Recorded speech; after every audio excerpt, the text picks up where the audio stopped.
Hey there, I'm Neil. My pronouns are he, him, and I'm the host and producer of Pause and Rewind, the podcast that chats to changemakers, thought leaders and role models who all share a common goal. They're striving to make the world a more inclusive place. And, let's face it, we need it. Each guest has a unique story when it comes to doing their thing, and we often know who people are in the now, but how much do we really know about them? Pause and Rewind takes a moment to explore the experiences, realisations and relationships in my guest's life that led them to where and who they are now, because everyone loves an origin story. We'll dive into tales, anecdotes and a little of what makes our guest tick. So whether you're here for insights or inspo or simply want to know about your heroes, this podcast is for you. You might never know someone's story, but if you pay attention, you'll hear it, you'll see it and you'll feel it. So, are you ready to pause and rewind?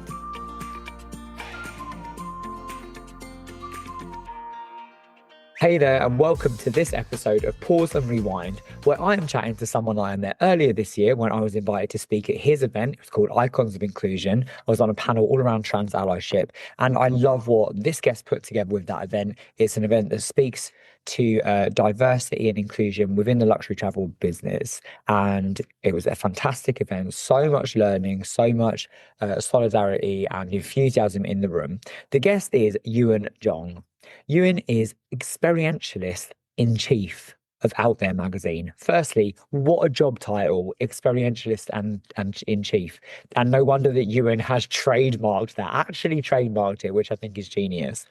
OutThere is a multi-award winning luxury and experiential travel media brand rooted in values of diversity, discovery and discernment. OutThere not only captures all of those things, but it's absolutely visually stunning. Uwern describes himself as a storyteller at heart and strategist by trade. And everything he does is centered around being authentically inclusive, tackling underrepresentation and narrative-led stories. And we talk loads during this conversation about the transformative power of travel, and getting out there and seeing the world and creating your own narrative, leaning into that main character energy. There's so much in this conversation. There's so much more to Uwern as well. He does so many different things. Like many people on this podcast, wears many different hats. You're going to get to know him and get to know the essence of Uwern, which is very much glass half full. Super, super positive. This is a great conversation. Enjoy. Take care of yourself whilst listening. Here it is.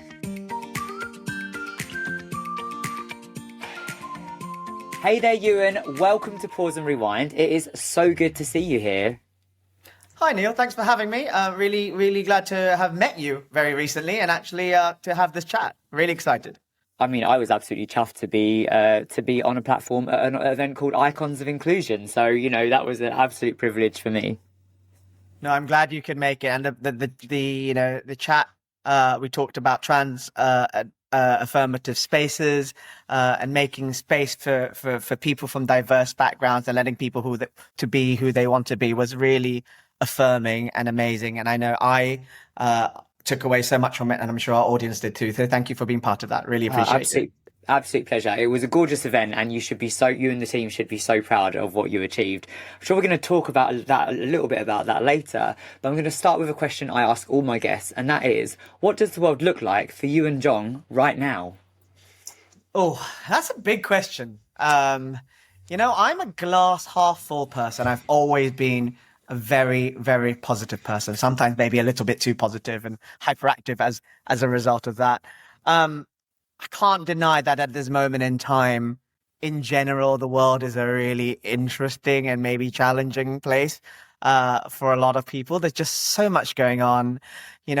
Someone said to me yesterday, I don't watch the news just because there's just so much challenging stuff happening and it affects my mental health.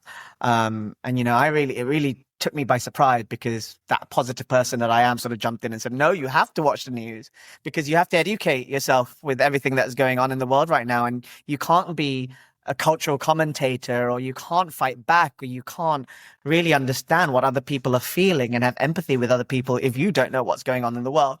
So I think it's really important that, and yes, there's a lot of challenging things going on in the world, matched with my glass half full personality that sometimes comes at odds with each other.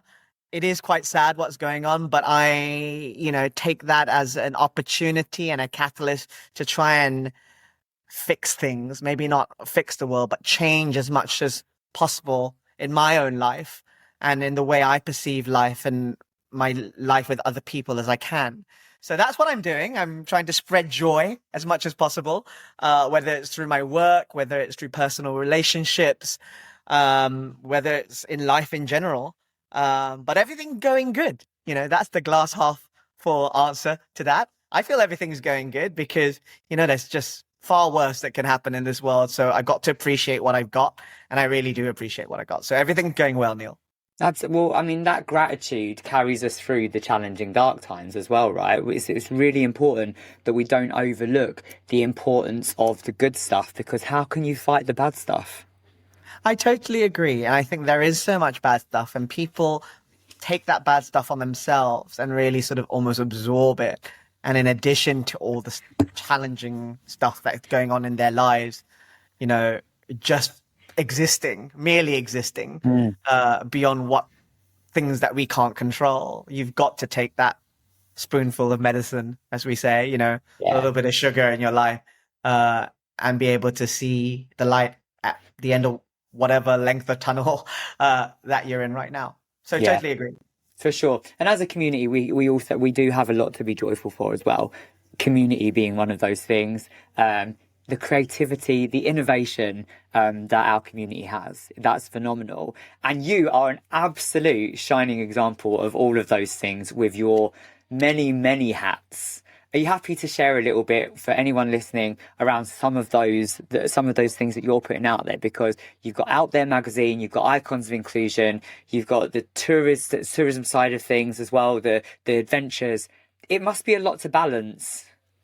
Sometimes I feel there's a lot to balance. There are days, but there are days where I think it's so essential to who I am and what I do. Let me give you a little bit of background to the person that is Uwern Jong. I'm editor in chief. My title is Experientialist in chief, which is just a pretentious way of saying editor in chief, but we like it. We liked it so much we trademarked it. So, my gosh, if you liked it too, you can't have it. That is genius. That's my day job, so to speak. And I set up this magazine alongside my business partner, Martin, because we felt there was a certain lack of representation in the travel industry. We both love to travel, and we both saw ourselves as, the jet set. And at the time, which is 10 years in a pandemic, actually it's more like 13 years of pandemic and a pandemic ago. So it's more like 15 years. We just didn't see the representation in the travel industry. And we started as a magazine for LGBTQ people. And now that's very different to an LGBTQ magazine. And we wanted to make that distinction clear because, there's so many colors of our rainbow family. There's so many elements of that. And there's so many ways in which we can live our lives and enjoy our life, particularly in travel. But the mainstream media was not sort of telling the narratives or sharing the stories that they should. And I thought at the time neither was the LGBTQ press. The LGBTQ press is wonderful. Don't get me wrong. It's so important to have LGBTQ publications and media and content creators in our midst. But sometimes I think we can get very sort of pigeonholed into how we should live our lives as LGBTQ people. And some days, I loved everything about what our media was telling us. And some days I'm like, well, you know what? I don't quite identify with that. And I wanted to create a title, having worked in marketing and saw that lack of storytelling before that. I wanted to create a title that just celebrated who we are and the perspectives of the people, the various, diverse communities within our rainbow family. And then I found within 5 years of creating this magazine that there were so many other people in the midst, not just LGBTQ people, but women and disabled people and older people and people of color that were just totally unrepresented. And they were coming to us and reading our magazine purely because we weren't that LGBTQ magazine. They felt they could belong in our space. And that was magical to me. That was suddenly, it was a light bulb moment. It wasn't a eureka moment, it was a light bulb moment because I was so tunnel visioned into the LGBTQ community. I didn't even think about that intersectionality. I didn't even think that there were other people, other communities that were totally marginalized. And we were actually creating space for these people because they just didn't have anything else to engage with. So we pivoted and became a magazine, for a travel magazine, that's all rooted in diversity. And our three brand pillars are diversity, discovery, and discernment, which all wraps up what we do in travel. But to tell the stories of people who aren't represented in the mainstream, who go out in the world and love to travel, and also to tell the stories of people who might be marginalized in countries and destinations around the world who really want to speak up and have a voice. Yeah. So that's my day job. That's the day job. My day job, and you can see that's a lifetime of day job already, right? Before I even for sure talk about anything else. But with Icons of Inclusion, the event that you were at, that was all about educating and inspiring the industry, because we found that there was no point having a an outlet for consumers and for readers if our industry wasn't following suit. So we do a lot of that work in the background to help educate the travel industry to be able to engage with diverse travelers better. And then there are a lot of other spin-offs from that, a lot of more educational based events and platforms and partnerships. We do work for the city of Stockholm. We do work for Thailand. The end result is to make a better world, a better traveling space for people who don't, conform to the norm, so to speak. So everything sort of heads towards that. There's just many different ways of manifesting it. And it is it's such a beautiful product. I mean, I've got the copy that I got from Icons of Inclusion in my hand, and it is so beautiful. And the representation is just there throughout. Like it's. But I think going back to the beginning, I think it focuses on the absolute joy that travel and adventure brings to everyone. And you're talking about something that is really glossy, is really, really attractive. And it has that appeal that doesn't say that you're limited by your identity, by who you are. You're not limited, actually, far from. This is for you. Travel is for you. Adventure is for you. Luxury is for you. I'm glad you think that. Mission accomplished then. Boom. No, hey, listen. No, you're absolutely right. But also the power of travel and the transformative power of travel. And I think that's something people, don't necessarily think about all the time. I think travel is a luxury. Don't get me wrong, absolute luxury. And, we work in luxury travel, which is a niche even within a niche. But travel and the broadening of perspectives and the opening of minds and the meetings of people and the understanding of culture is so crucial to who we are as human beings, and also to our identities, which I know we're going to go on and speak about, because I know that's what we're here really to talk about, identity in some way or another, whether it's my identity or the identities of the people I touch. But, it's transformative. Travel has the power of doing just that, to get you out of your shell, to break you out of your bubble, to help you understand the perspectives of other people and be better human beings as a result. It just informs so much about our stories and our own narratives about how we see the world and the gratitude we have for what's around us as well. And the individualism, I think that's really an important thing. When I was talking earlier about starting out there and being a magazine for LGBTQ people and recognizing the individualism within those, within our rainbow families, I call it, within our community, that we are not all the same. We are intersectional. We're not just LGBT. We come from different communities. We have different lived experience. We have different, lives right now. We're living different lives. The way we consume news, the way we consume everything else that's going in the world impacts us as individuals differently. But being able to sort of understand everyone else's perspectives, I think it helps transform our lives. So beautifully put. And it's just, it's nudging people to see it differently. It's not just a holiday. It's not just a holiday. It is that experience. It's that enrichment. It's that fulfillment, and it's that transformation. Yeah, absolutely. I mean, there are lots of different types of travel. Don't get me wrong. Some days we all need a holiday, right? Where we just need to sit down or lie down, preferably with something cool in our hands, Yes, in please. the sunshine and be by the pool for a couple of days. But there are also there's being a tourist and also being a traveler. That's very different, and going out there and really absorbing what's around you and understanding culture. But I think even more so, something we talk about in the magazine at the magazine right now is to be a protagonist, not just to be a tourist or a traveler, but to be a protagonist, to be the lead character in your own story, and being out there in the world and having the world as your set, essentially. And I think it's probably the ultimate reality TV show, really. Coming soon to Hayu. No, the ultimate reality TV show is the ones we live, and the interactions we have with the place and with the people in it. So again, just so beautifully put. And speaking of lead character energy, I am really excited to dive into your origin story. Thanks for that perfect line of segue. Are you ready to pause and rewind? Sure, absolutely. Take me Here we there. go. Let's get Here we in go. the DeLorean and go backwards. Here we go.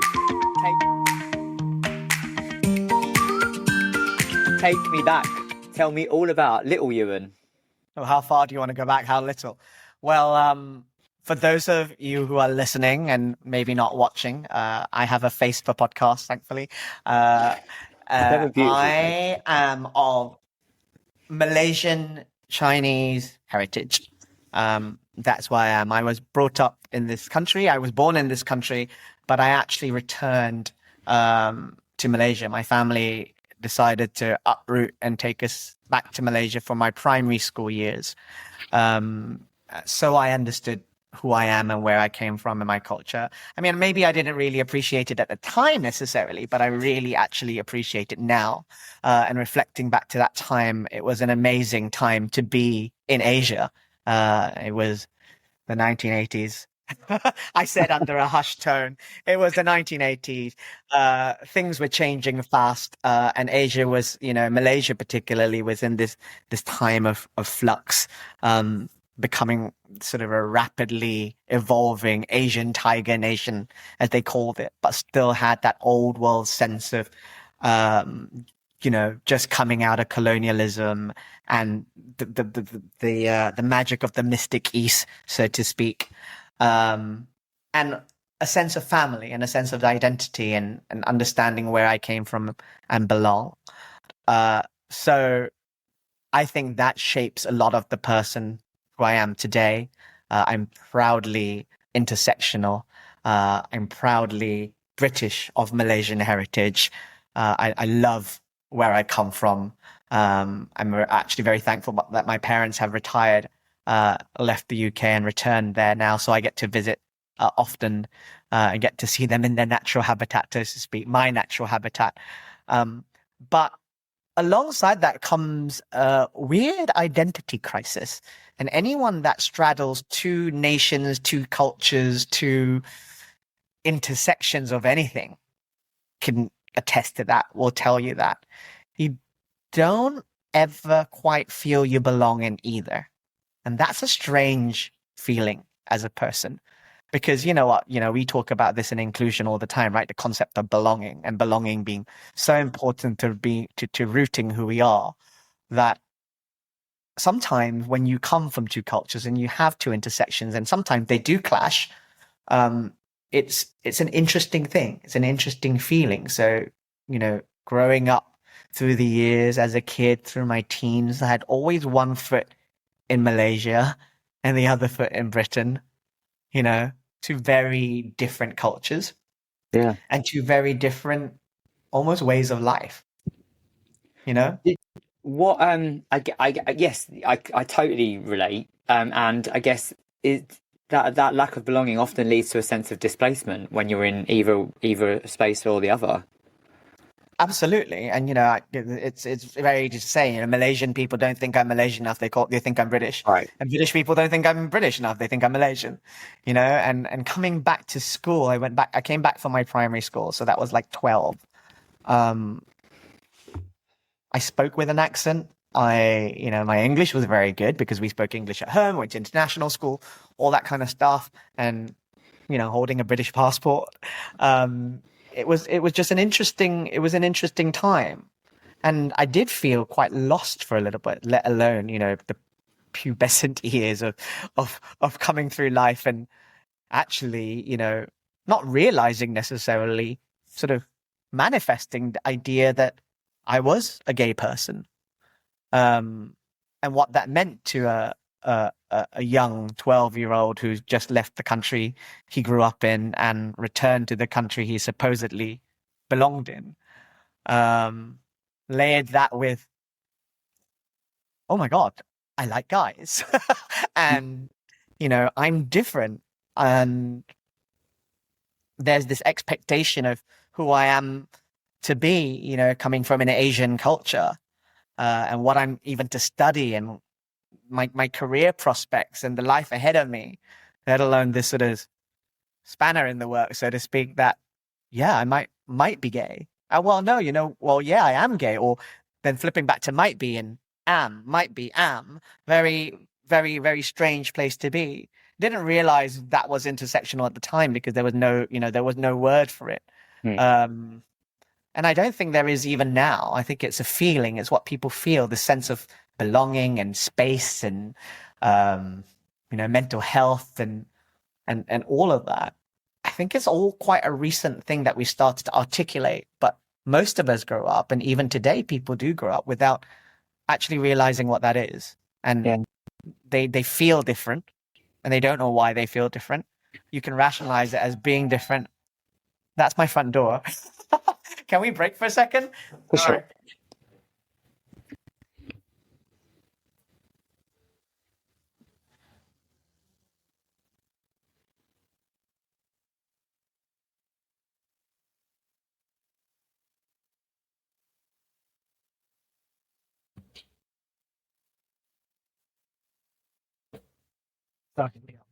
Very No, sorry. Not at all. It's all good. Always happens when I'm on a Zoom or podcast or doing something very important, and Always. it happens. I also live next to a fire station, so very soon you're going to hear some roaring sirens. Riverside is really good at cutting out background noise, so it's not Okay, concerning at good. all. So what was I saying? I was talking. Yes, sitting across different identities. Yeah, I was in full flow. And that's interrupted my train of thought a little bit. But no, the essence of what I was trying to say, the essence of what I am saying is, it's this concept of belonging and the concept of identity is so important in shaping who you are. And it's a science almost, right? It's something that we don't really reflect on until we're much older, I think. And at the time, you're like, what the F is going on? All these feelings and emotions and, what expectations and of who I am to be flooding in. So I came back to school here, I didn't come out early. I knew who I was quite early. Yeah. What are some of your favorite anecdotes that you've heard about yourself growing up? I heard about myself growing up. Yeah, you've been told by a parent or a family member. Yeah, I'm often told by my parents that I'm a stubborn MF. Oh my God. Maybe not in those words, but it's exactly what they mean. I've heard you talk about that. I heard you talk at Icons Inclusion about the fact that you kind of, you've gone off and done your own thing against kind of like cultural expectations and things that were expected of you. So would you say that was fair from a young age? Well, absolutely. There's this little story, actually. I do have an anecdote, and it was actually when I was about 4. Okay. At kindergarten. I was at kindergarten, and we all had to color in, I can't remember what it was, a circle or something ridiculous like that, and color within the lines with a purple crayon. I didn't like the color purple. I actually liked the color pink.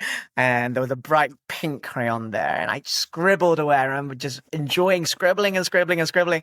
And it was not just, within the boundaries. I think that was the idea, of what we were supposed to do, color as well as you can within the boundaries of the circle. And it shows how compliant and competent a person you are at age 4.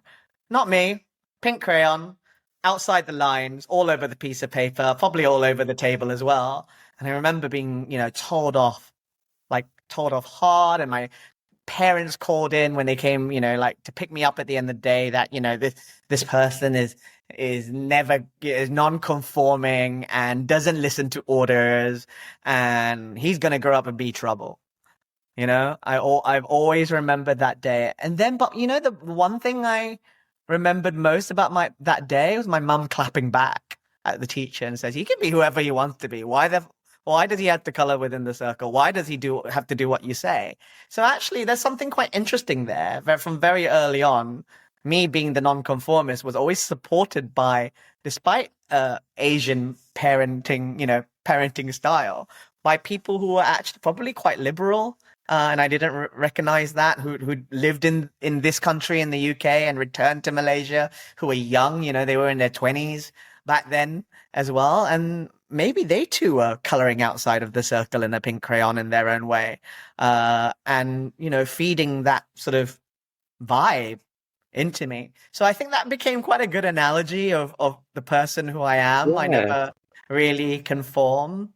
Did that continue through kind of like childhood and teenage life, that non-conformist kind of going against the grain? To some degree, yes. I mean, obviously, I think school is a very strange, school in Asia particularly is a very strange place. It's about conformity. I don't think I conformed ever. I wasn't a troublemaker. I wasn't the problem child. I was a good kid, all in all. Definitely a bit soft, as to speak, very sensitive kid.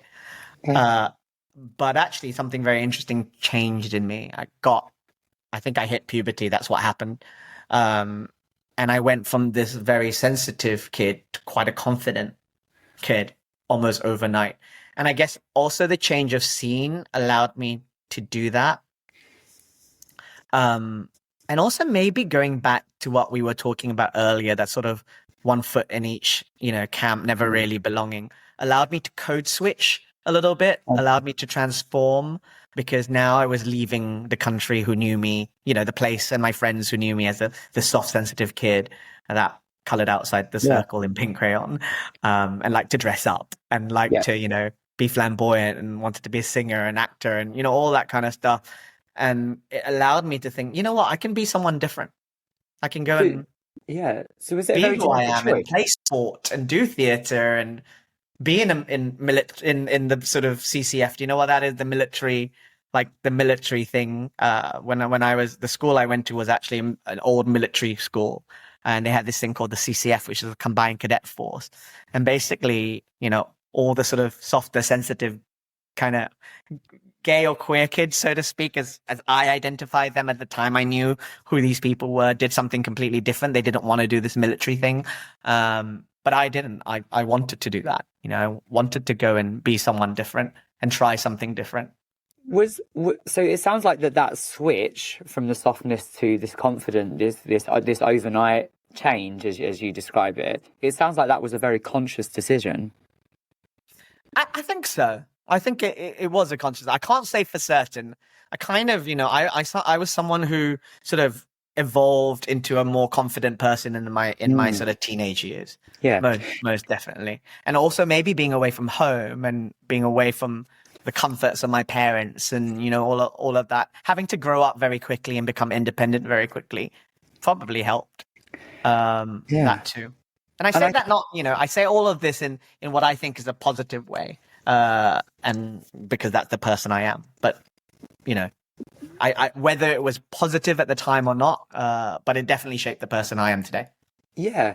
Also, going into something military focused like that, where there's a lot of conformity, also kind of there's a bit of a clash there with how you were showing up in the world.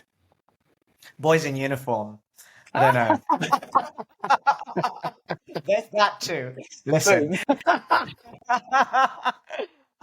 Yeah. I think that defines. I think that defines my personality through and through. There's Yeah. some things I conform with and I believe in, and there's some things I will push. I will push hard back again. But all in all, I'm not.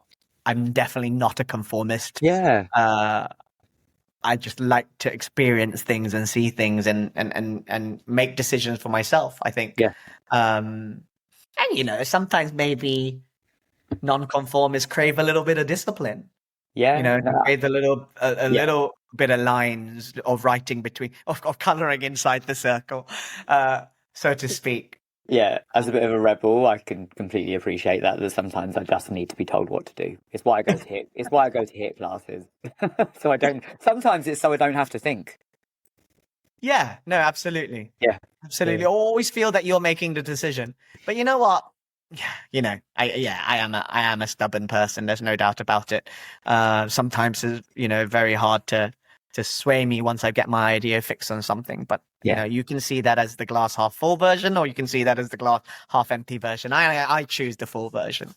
I mean, you can see so many of those things, liking the challenge, wanting to do something because you had that in your mind. You can see that in how you show up now and the decisions you've made and what you've created, the world that you've created. I just want to touch on the softness. Yeah, sure. And choosing to move away from that softness. Was there a point that you allowed yourself to feel it during that reinvention, like the softness, the sensitivity?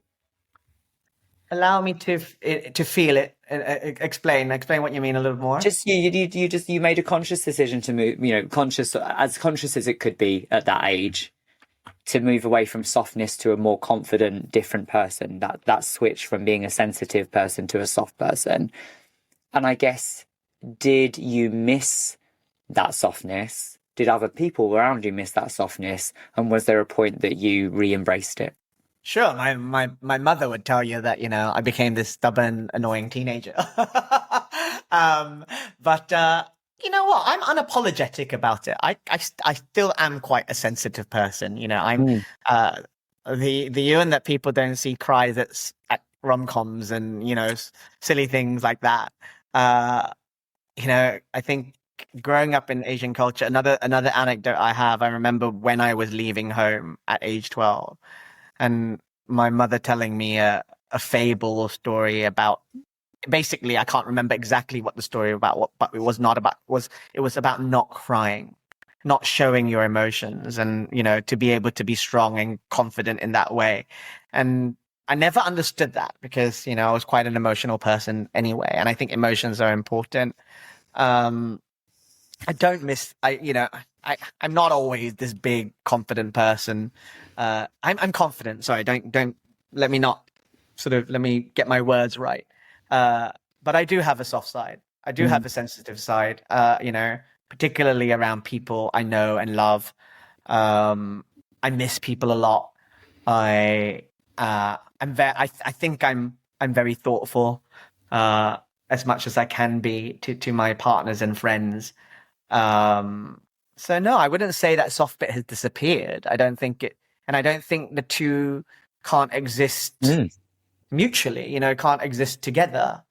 You can be a sensitive person, but still be a confident person. Yeah. It just, the personality you wish to show, and I'm unapologetic about it. I remember cousins. I come from a very large extended family. I remember cousins always telling my parents, "Oh, he needs to man up, or he needs to be more bold, otherwise he get bullied." But I was always unapologetic about being the guy who enjoyed dancing and singing on stage, and and crying at cartoons and movies, and being that sort of more tender person. But also I'm think that sort of sense of being unapologetic also moves over to my more confident side. Yeah. I can be headstrong, and I, for good reasons, sometimes, stubborn, as we've said earlier. But I'm just unapologetic in whatever I do. If I make a decision to do something, I want to see it through.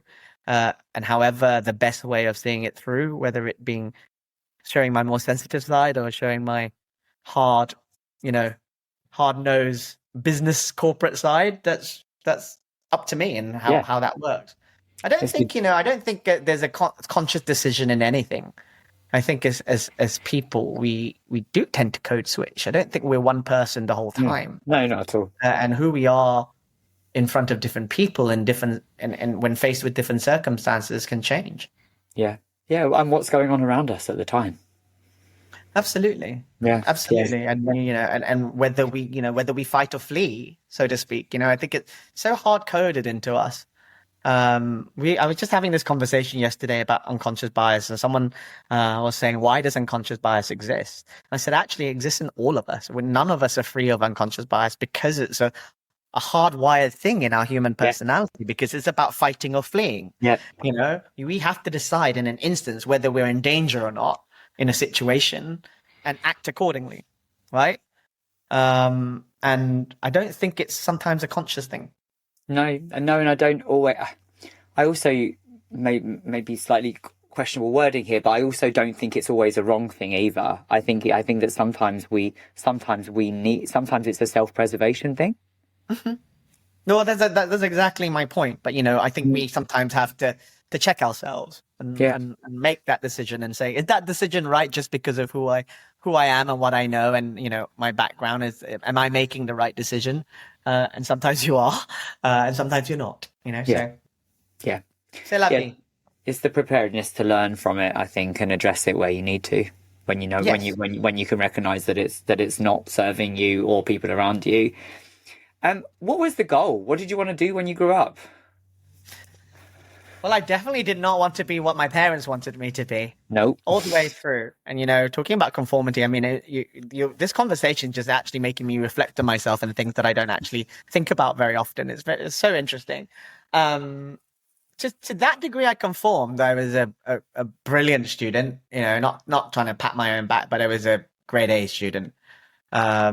Typical Asian kid, who did well in maths and science and all of that.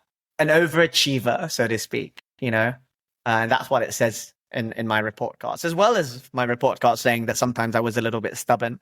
But the report card generally said it's quite incredible how, he keeps up to his grades, but also plays hockey at county level and is in the military cadet force and sings in the choir and acts and does as much Amdram as possible. So I've always been kind of an overachiever in that sense. But what was the question? So I lost my track. What did you want to? What was the goal? What did you think? So the goal was the goal was always for me to do a professional, vocation, and by Asian tiger mom standard, that means doctor, lawyer, engineer, architect, something with a professional vocation element to that. My dad was an architect, so he always wanted me. He's retired now, so I used the right term there. He was an architect, so he always wanted me to be an architect. But I knew from a very early age there was no interest there. I was far more creative a person. And I went on to university to study, believe it or not, which is completely different to who I am now, accounting and finance. I remember you saying that. Yeah, it's actually, it makes my stomach turn a little bit when I think about it. It's a very strange thing. It's like, what the F was I thinking? What the hell was I thinking? Yeah. Did you hate it? The conformist side of me, I wanted to make my family happy. I wanted them to be proud of me. I guess we all go through that, every one of us goes through that at some point, that sort of need for validation, whether it's from our nearest and dearest. And at that time it would be my parent. And, they are also recognized as, they were immigrants to this country. And, I know there's so much discussion about immigration going on right now, but they were immigrants to this country who came here looking for a better life, and they worked really hard. and they worked really hard to bring me up, and they worked really hard to make me, to give me as much of a head start as possible, maybe the head start that they didn't have. And I feel I'm very privileged in that way. Again, in our line of work, I constantly ask people to check their privilege and understand their privilege. And I know I am extremely privileged. I had a loving set of parents who are still together now. That doesn't exist. There was always enough money, if not more. I was always given the best opportunity. And they guided me through thick and thin. Yeah. So I kind of wanted to do what they expected of me.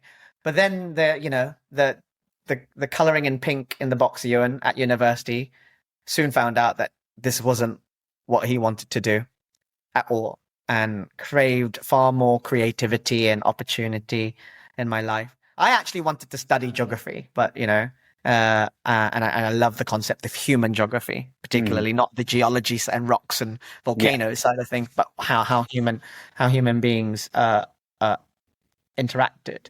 And because I did go to a business school, and I went to Warwick, which I don't know if you know is one of the more contemporary universities of its day, it allowed you to do modules. So as soon as I did my first and second year, was done, which all the finance and maths and economics and stuff was out of the way, I did everything that wasn't in my final year, that wasn't to do with my actual degree. So I did a lot of operational work, marketing, PR. I did all those modules. And I think at that time I always wanted to kind of be in media and marketing, and that's what excited me. And I, before Mad Men was on TV, I kind of wanted to be a Mad Men. I wanted to come up with creative campaigns and slogans and jingles and things for advertising companies, and that's kind of where I started my career. There's lots of other anecdotes there. I'm one of those people that I think are very lucky in my life. Happenstances, it happens for me. Things fall in line, things just happen, and I fall into things, and there's lots of stories in between when I left university to how I actually start working that actually sort of catalyzed where I am today, which is a whole other hour of podcast, I'm afraid, Neil. So I don't think we have the time to talk about that. But I fell out of the accounting and finance world. I didn't work there. Went to work in a pub, got on a management program, ending up working in alcohol and lifestyle marketing, which then changed to sort of travel marketing and travel PR. And then again, happenstance had a wonderful situation to be able to sell the business I was leading, recoup some money, and start OutThere. So that's the long story short version, but lots of lucky things happened. I tell the story sometimes and people go, oh, well, you make your own luck. I don't know whether I did. I again, checking my privilege, really, really amazing things happened in my early years that allowed me to set myself on the path that I think I'm meant to be on. Some days I pull my hair out and go, was this the right thing? But no, it's absolutely the right thing. In the pandemic when everything went down, and people said, what would you do if you weren't doing what you were doing now? What's the alternative? I couldn't think of another thing. I really enjoy and love what I do now. So I think I became what I was supposed to become without realizing this is what I was supposed to become. I mean, that's a really cohesive, abridged version from early career through to the Uwern that we know and love now. So, perfectly put. Happenstance, I've never heard before, and I think it should be something else that you trademark. No, that's happened. That was in a movie somewhere. I can't trademark that. Oh, fair. I can't remember exactly which movie somewhere. I love it. I just want to. How did you navigate conversations with your parents about that shift in direction? And where do they sit now with things? I know a little bit about this, but just for those listening. They're super cool. My parents are far more liberal than I ever gave them credit for, and far more chilled and relaxed than I ever gave them credit for. Yeah.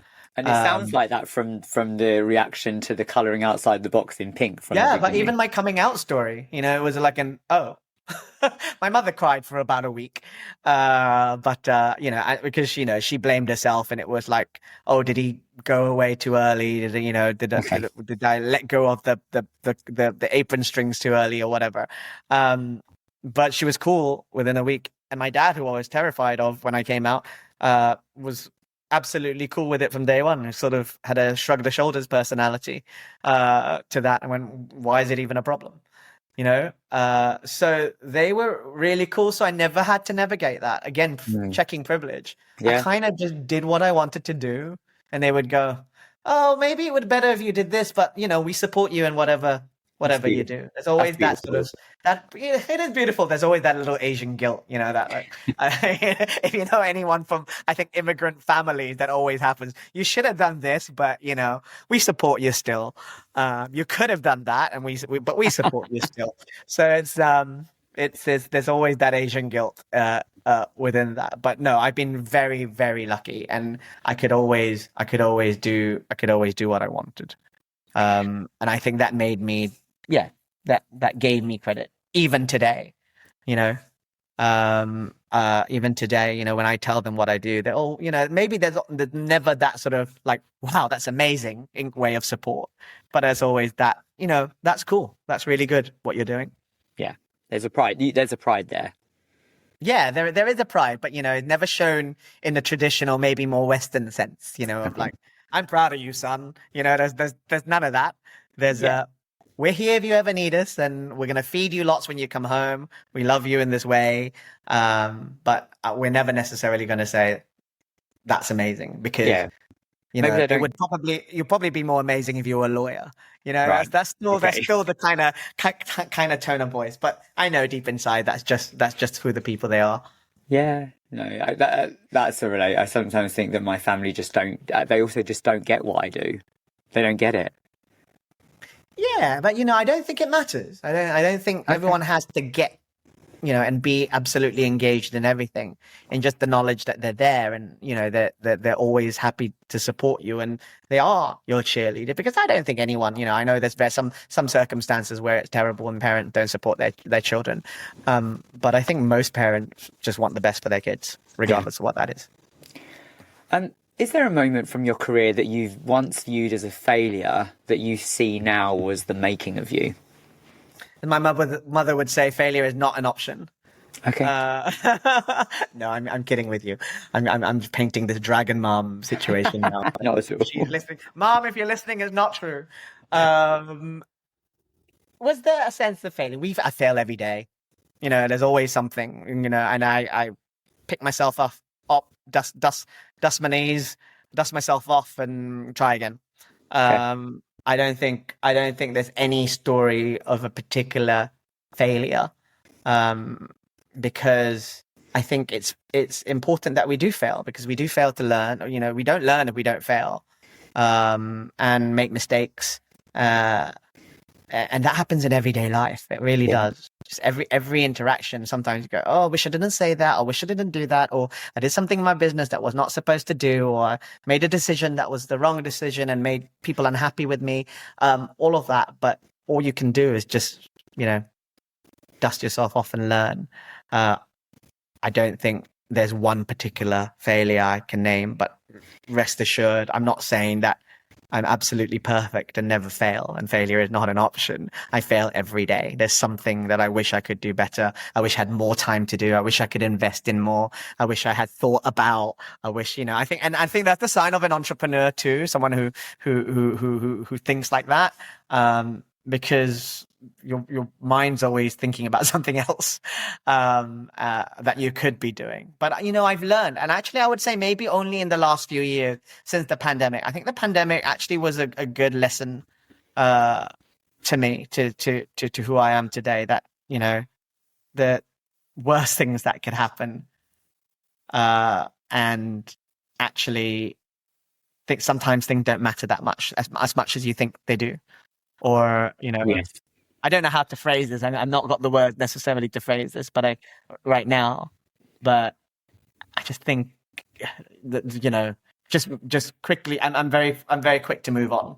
Yeah, I've learned to get better, and actually working in events has been a really good teacher in that, because I used to get so bogged down with things like, oh my God, the catering's not arrived on time, that there's a typo on that signage. And actually the thing that I come back to is that nobody died. Also, That's kind of what I often, want to say, but yeah, a often, circumstance where people do die, and yeah, no, well, I that's don't know true. if we can say that anymore. But not in the world of events. Not in the world of Yes. events. And I think the point is that 9 times out of 10, people often don't notice. So actually, I've learned to kind of relax a little bit and realize, No, like and I you think said, there are sometimes worse things also, that can happen. uh, you're, well, I'm trying to find an analogy. Your A, your C is someone's A. I know that's such an educational way of saying things, and I'm not that person. I did a time management course once. Okay, I've got the analogy, and uh, and I did a time management course once, and the coach said, it doesn't always have to be a Ferrari. It can be a Mondeo, because it still gets you from A to B in the same amount of time. And I think that's the analogy that I'm trying to place on what we're discussing now. It always doesn't always have to be perfect or the way you want it to be, or even 80% of what you want it to be, because sometimes that's a lot, for other people, and you still get the same job done. Fair. Makes sense. Great analogy. Great analogy. I would love to ask about someone who has shaped you the most along the way. Oh, that's a tough one. I wouldn't say there is any one person. I know this is such a vague answer, but there isn't any one person. I am a person who thrives on people. I love people. And I don't mean that in a vampire-y sort of suck the energy out of people kind of way. I mean it in I just enjoy people, and I love meeting and interacting and engaging with people.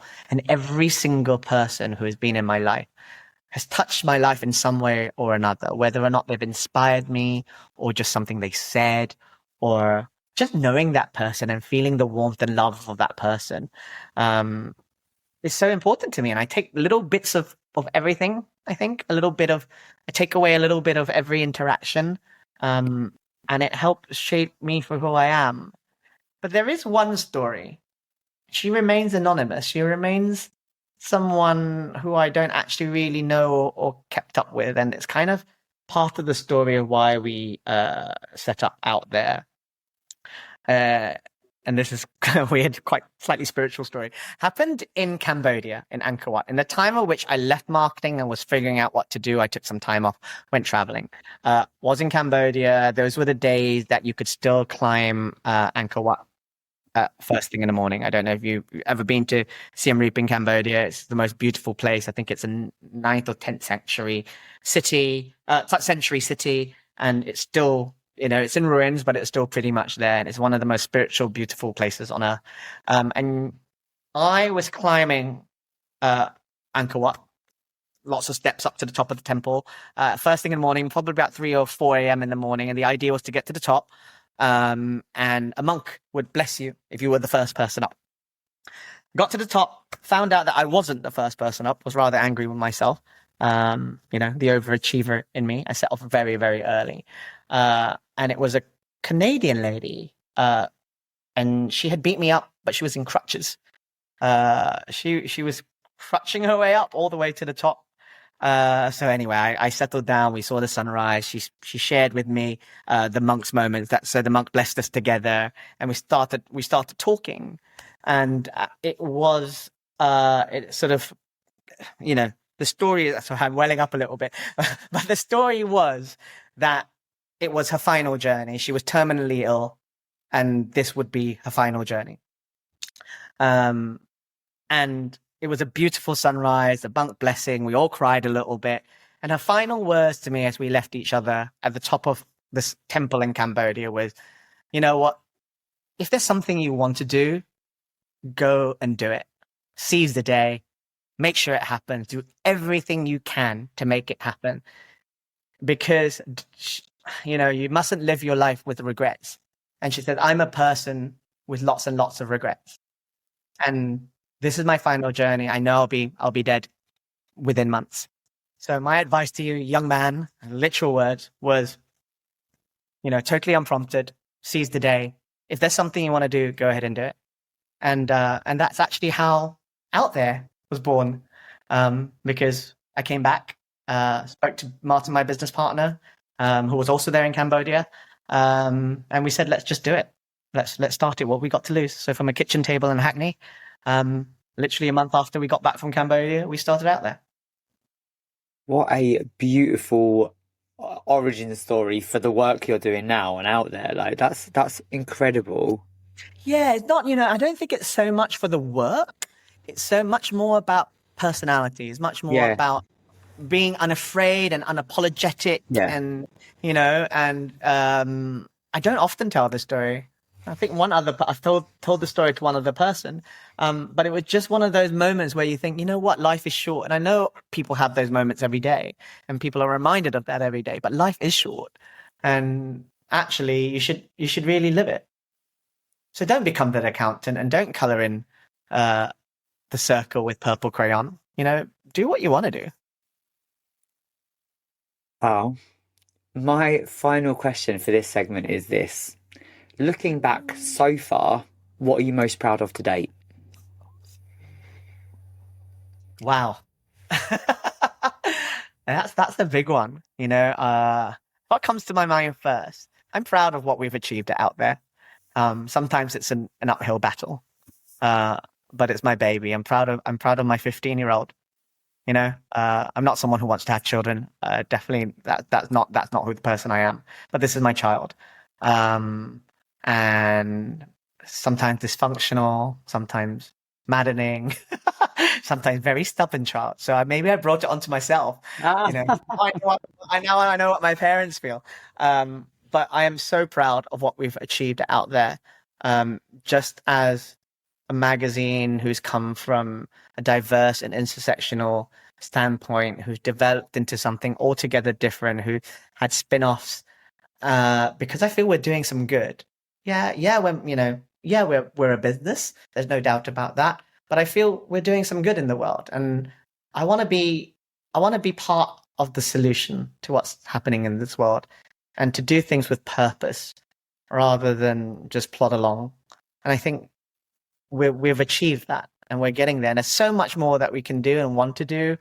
But sometimes you just got to stop and look back and say, wow, this is what we've done. And I'm finding those moments now in life to stop and go, wow, okay, you know what? In 15 years, this is what we've achieved. And it's sometimes it's sometimes frustrating in the run of the mill of everyday work, but we've achieved something amazing. We really have.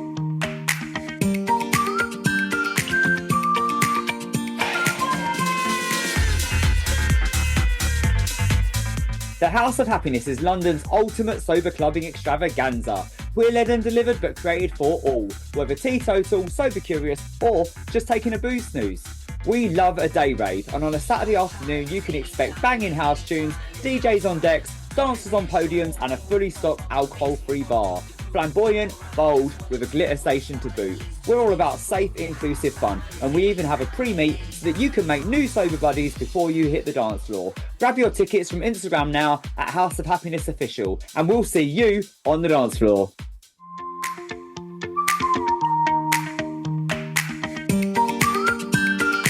Are you ready for some quickfire questions? Sure. What album, book, or movie has had a lasting impact on you? Oh my God. I knew you were going to ask this question because we talked about it earlier and I wasn't prepared. I'm going to shoot from the hip and say, this is a silly one. See, this is the sensitive crying you one. Mulan. Do you remember that? Disney cartoon, for many reasons. And I don't want to go into the detail of it, but like the Asian representation, the concept of identity, the idea that someone wanted to be someone that they couldn't be, I think reflects very much on my story. And I wish I had a deeper, more intellectual answer to that question, but it's Mulan. You're talking to a Disney kid, so it's all good with me. It's all good with me. Who is that girl I see staring back in front of me, What's the saying you live by and one that you put in the bin? Saying I live by is seize the day. Oh, shit. Definitely. I think this whole discussion, conversation is really, I think amplifies that saying. The saying amplifies that whole discussion of what I've been saying. I'm always been someone that just gone and taken, seized the day. There's no point waiting. As that woman on the top of Angkor Wat said, life is short, no regrets. What saying would I throw away? That's a toughie. Like I said, I meet people who say very interesting things, and I never discount what people say. I think there are lots of overused terms right now. And as a result, like, living your best life or all of that. So important. Don't get me wrong, so important. But I think they become so overused. The meaning of which isn't intended has disappeared a little bit. What does it mean to live your best life? I want you to think, I want people to sort of think about that rather than just say, I'm living my best life. Yeah. Because are you? What is your best life? Really? I mean, sometimes the caption comes up and I'm like, are you? That all you got? Oh, there's so much of that in travel. I think there was an Instagrammer recently who did like all the cliched words of people that use, that people use when they travel, and I thought it was fantastic because they're all the ones I sort of raise an eyebrow to. The shade. What has been the best adventure of your life so far?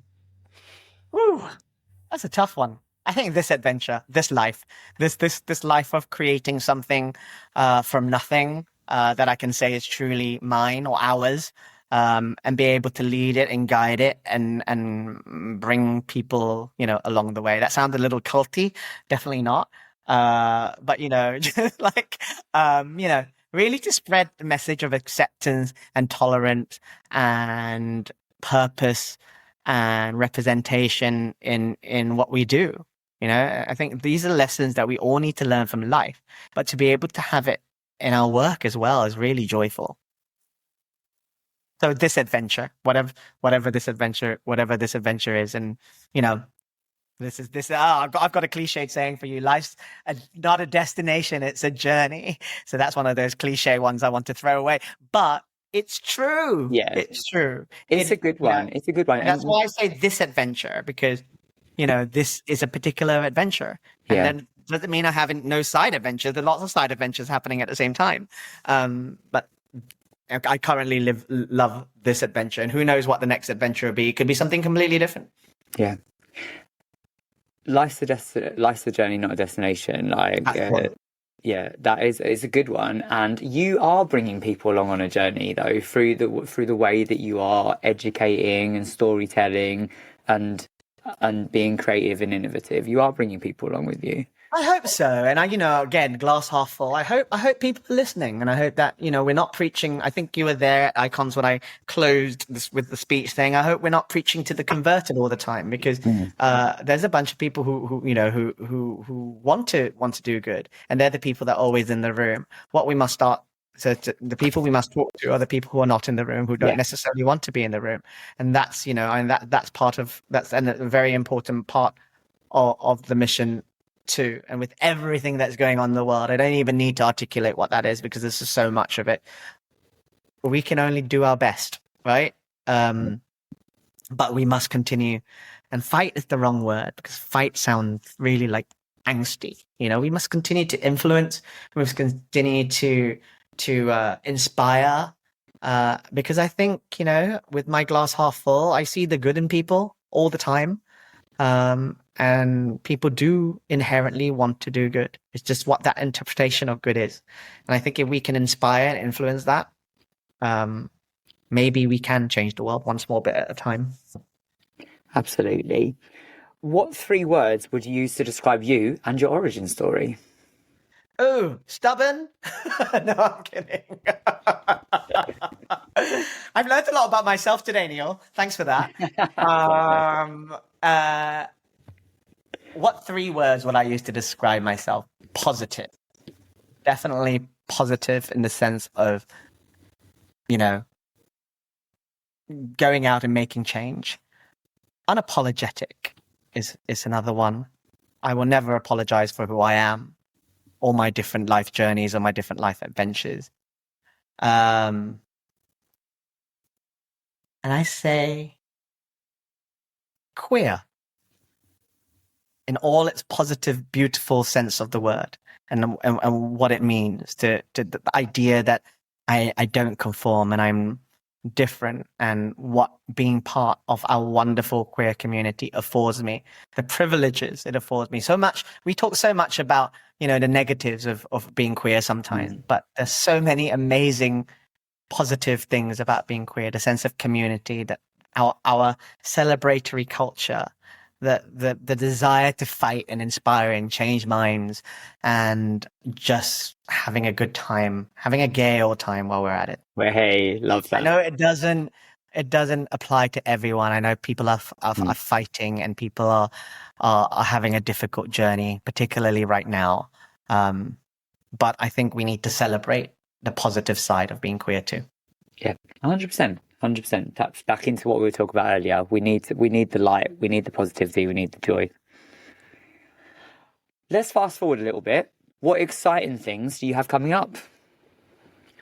I'm going on holiday. No, that's really amazing. Trust me, as someone who works in travel, you don't often go on holiday. Unfortunately, it's going to be one of those holidays that you'll need a holiday to recover from.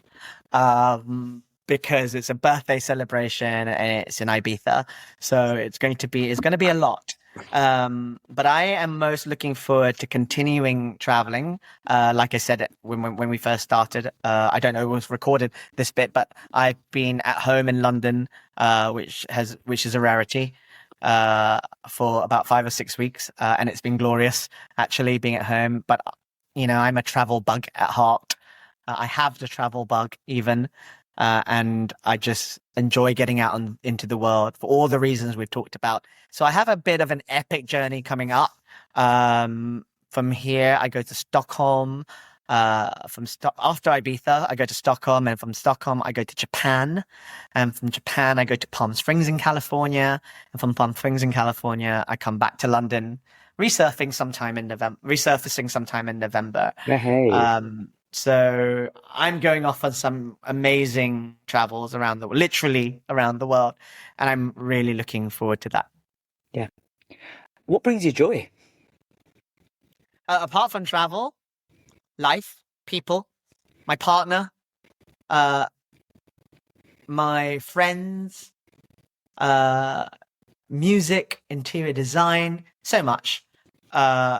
And just actually sitting at home sometimes in my pajamas and watching Netflix and doing nothing. I think we're all such busy people, and we all meet so many people. Sometimes it's sensory overload. Someone told me yesterday that we have never, as a human race, known as many people collectively as than ever before. This is the first time, whether it's in our phone or through social media. And we were talking about, I said I'm getting old and I'm starting to forget people's names and places we met and all that kind of stuff. And she said, no, it's because we've never collectively known so many people and we stored so much information in our life. So of course we're going to forget things. So sometimes it's good to just not do anything, not think about anything, and just to reset. And that's okay. That's okay. And I've learned that as the overachiever, in the past, I would have said that's not okay. Anytime I'm sitting still or anytime I'm not doing something, that's like, oh my God, I could be filling this time with, saving the world. But actually sometimes it's very important to just not do anything and not think about anything and have some time to yourself. I think so many people need to hear that right now. But it's hard. I think in this world, it's hard to do that because we're so switched on, we're so connected. And then sometimes when you're alone, life can be very lonely. And I appreciate that. I understand that. Luckily, I have lots of cool people around me, but not everyone has that. So I understand. I empathize. But yes, whatever way of finding time for yourself, it doesn't mean not being around people. It's just doing things for you that make you happy rather than that make someone else happy. Yeah, or that come with any kind of improvement or benefit or something. Any goal, that objective or goal. Yeah. Yeah, because we often think, why am I doing this? It means, Yeah. but there is a goal. The goal is to rest and reset and be yourself. Yeah. What practical takeaways do you have for anyone wanting to create something inclusive and put it out there in the world? Wow. Okay. What practical takeaways would I have for someone who wanted to do this? Firstly, do it. I think it's Seize the day. Seize the day, because it's a scary thing, particularly when it comes to the financial side of things. I always said we're never going to be rich doing what we do, but we're going to be happy and we're going to be fulfilled in lots of different ways. And if you can make a living from it, you're doing actually really, really well. So if it's your passion, firstly, seize the day, do it, but be prepared to work very hard. And to realize that not everyone's going to be on the same wavelength, and have some thick skin to deal with those people who are not on that wavelength, but also don't see not being able to change those people's minds as a failure. See it as a learning. Which I think wraps up what we said, what we were talking about earlier. Yeah, For definitely. sure. My final question for you, Uwern, is this. Do you have any words of encouragement or wisdom for anyone out there to help them get to wherever they're going? Keep going. It gets better. Life gets better. Definitely. Keep working at it. I won't say fight, because again, I'm not a fighting person. That's not the word I want to use. Inspire, endure. But really, it's a marathon, not a sprint. Remember that. I'm full of these analogies today, which is so not me. But it is. I don't think success comes overnight. And today's, I'm not going to say it's a Gen Z thing. I think it's something that has been instilled in us all recently, that we all want to be successful overnight, right?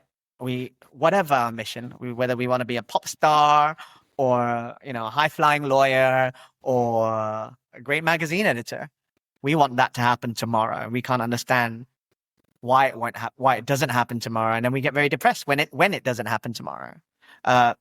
Be ready to work hard, because things don't happen overnight. But it will happen, and it'll be very fulfilling when it does. Thank you so much for those words. Thank you so much for saying yes and being a guest, and for the way that you show up in the world, bringing, got it in my hand again, bringing diversity, inclusion, beauty, representation, and so much adventure to what you do. Really appreciate this time with you. You are so welcome, and thank you for having me.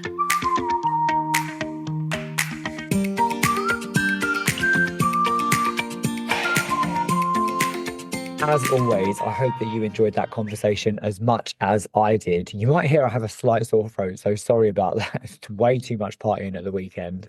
And the bits that stood out to me, here they are. I mean, firstly, that conversation with a stranger as Uwern was going up Angkor Wat in Cambodia and bumping into that stranger after sharing the blessing with the monk at the top, and just the words that they said to them. If there's something you want to do, go and do it. Seize the day, make sure it happens. My advice to you, young man, seize the day.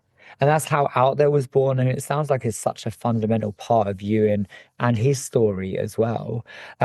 Who knows, those conversations, those chance meetings with strangers have come up again and again during here. I remember back to the Queer Indigo with Barry and him talking about that random conversation. You never know what wisdom you can take for people if you sit and take the time to listen to their stories.